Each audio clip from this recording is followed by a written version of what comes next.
இன்று ஆடி அமாவாசை. முன்னோர்களின் ஆசியை பெற இதை செய்தால் போதும். நமது சேனல் ஐ சப்ஸ்கிரைப் பண்ணுங்க ஃப்ரெண்ட். ஆடி அமாவாசை. விரதம் இருப்பது எப்படி? மாதந்தோறும் வரும் அமாவாசை தினமானது இறந்த நமது முன்னோர்களை நினைத்து விரதம் கடைபிடிக்க ஏற்ற நாளாகும். இவற்றில் தை அமாவாசை, ஆடி அமாவாசை, புரட்டாசி அமாவாசை போன்றவை முக்கியத்துவம் கொண்டவை. இதில் மிகவும் விசேஷமானது ஆடி அமாவாசையாகும். சூரியனும் சந்திரனும் சேரும் புனிதமான ஆடி அமாவாசையன்று முன்னோர்களையும் இறந்த தாய் தந்தையரையும் நினைத்து திதி கொடுப்பது நல்லது.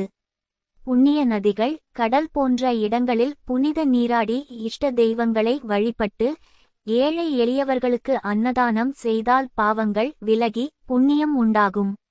ஆடி அமாவாசையன்று கடல், ஆறு போன்ற நீர்நிலைகளில் நீராடினால் தீவினைகள் அகலும். அமாவாசையில் விரதம் இருந்து எள்ளும் தண்ணீரும் இறைத்து பிண்டம் போடுதல் போன்றவற்றை செய்ய வேண்டும்.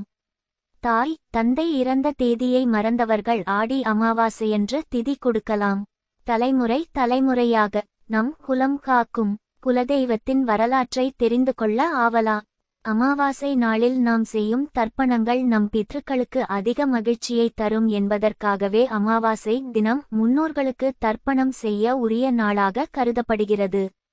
ஆடி அமாவாசையன்று மூதாதையர்களின் படத்திற்கு மாலை போட்டு அவர்களுக்கு பிடித்தமான உணவு வகைகளை படைத்து அவர்களை வணங்க வேண்டும். முதலில் காகத்திற்கு உணவிட்டு பின்பு விரதம் முடிக்க கர்ம வினைகள் நீங்கும் என்பது நம்பிக்கை. நமது சேனல் ஐ சப்ஸ்கிரைப் பண்ணுங்க ஃப்ரெண்ட். விரதம் இருப்பது எப்படி? நமது சேனல் ஐ சப்ஸ்கிரைப் பண்ணுங்க ஃப்ரெண்ட். ஆடி அமாவாசை விரதம் இருப்பவர்கள் காலையில் எழுந்து அருகில் இருக்கும் கடல், ஆறு போன்ற நீர்நிலைகளுக்கு சென்று குளித்துவிட்டு இறந்த முன்னோர்களுக்கு தர்ப்பணம் செய்ய வேண்டும். அதன் பிறகு முதியவர்களுக்கு அன்னதானம் வழங்க வேண்டும்.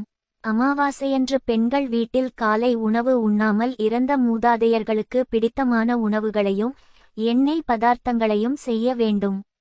கூப்பிய கைகள் அன்றைய சமையலில் எல்லாவிதமான காய்கறிகளையும் சேர்த்து கொள்ள வேண்டும். விரதம் இருப்பவர்கள் எதுவும் சாப்பிடாமல் எத்தனை நபர்களை வணங்க வேண்டுமோ அத்தனை இலைகள் போட்டு சமைத்த உணவு, எண்ணெய் பதார்த்தங்கள், துணிகள் வைத்து அகல் விளக்கேற்றி தூபம் தீபம் காட்டி முன்னோர்களை மனதில் நினைத்து வழிபட வேண்டும். பிறகு படைத்த உணவுகளை இலையில் வைத்து காகத்திற்கு படைக்க வேண்டும். முன்னோர்களுக்கு படைத்த உணவுகளை காக்கைகள் உண்ட பிறகு வீட்டிற்குள் முறைப்படி அமர்ந்து சாப்பிட வேண்டும். முறைப்படி விரதமிருந்து முன்னோர்களை வழிபடுபவர்களுக்கு அவர்களின் ஆசி கிடைக்கும். முன்னோர் செய்த பாவ வினைகள் நீங்கி அவர்களுக்கு முக்தி பேறு கிடைக்கும். ஆடி அமாவாசையன்று தர்ப்பணம் செய்த பிறகு பசுவிற்கு அகத்திக்கீரை கொடுப்பது நல்லது. ஆடி அமாவாசை நாளில் புனித நீராடி முன்னோர்களுக்கு தர்ப்பணம் கொடுப்பதும் அன்னதானம் செய்வதும் புண்ணியத்தை தரும். நமது சேனல் ஐ சப்ஸ்கிரைப் பண்ணுங்க ஃப்ரெண்ட்.